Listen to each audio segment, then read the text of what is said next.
കാത്തിരിക്കുന്ന ചിത്രങ്ങളുടെ ഏറ്റവും പ്രധാനപ്പെട്ട അപ്ഡേഷനാണ് ഇന്നൊരു വീഡിയോ ഭാഗത്ത്. വീഡിയോയിൽ മുൻപ് വീഡിയോ ലൈക്ക് ചെയ്യുക. ആദ്യമായി അറിയിക്കാൻ പോകുന്നത് ഗിരീഷ് എഡിയുടെ സംവിധാനത്തിൽ നസ്ലിൻ നായകനായ ചിത്രമായിരുന്നു അയാം കാതലൻ. ചിത്രം ഉടൻ തന്നെ മനോരമ എക്സ് എന്ന OTT പ്ലാറ്റ്ഫോമിലൂടെ OTT റിലീസ് ചെയ്യും. ജോജു, ജുനൈസ്, സാഗർ എന്നൊക്കെ പ്രധാന കഥാപാത്രങ്ങളായ ചിത്രമായിരുന്നു പണി. ചിത്രം മികച്ചൊരു വിജയമായിരുന്നു. ഏവരുമേറെ ആകാംക്ഷയോടെ പണി എന്ന ചിത്രത്തിൻ്റെ OTT റിലീസിനായി കാത്തിരിക്കുകയായിരുന്നു. ചിത്രം ഡിസംബർ 20-ാം തീയതി സോണി ലീവ് എന്ന OTT പ്ലാറ്റ്ഫോമിലൂടെ OTT റിലീസ് ചെയ്യുമെന്നാണ് റിപ്പോർട്ടുകൾ സൂചിപ്പിക്കുന്നത്.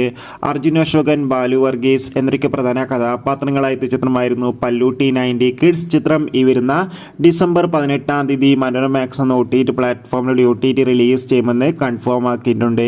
ചാക്കോച്ചൻ, ഫഹദ്, ജ്യോതിർമയ് എന്നൊക്കെ പ്രധാന കഥാപാത്രങ്ങളായെത്തിയ ബോഗിൻ വില്ല എന്ന ചിത്രം ഇപ്പോൾ മുതൽ സോണി ലീവ് എന്ന OTT പ്ലാറ്റ്ഫോമിലൂടെ ലഭ്യമാണ്. ബിജി മേനോൻ നായകനായ ചിത്രമായിരുന്നു കഥ. ഇന്നുവരെ ചിത്രം ഇപ്പോൾ മുതൽ മനോരമ എക്സ് എന്ന OTT പ്ലാറ്റ്ഫോമിലൂടെ ലഭ്യമാണ്. ബൈ.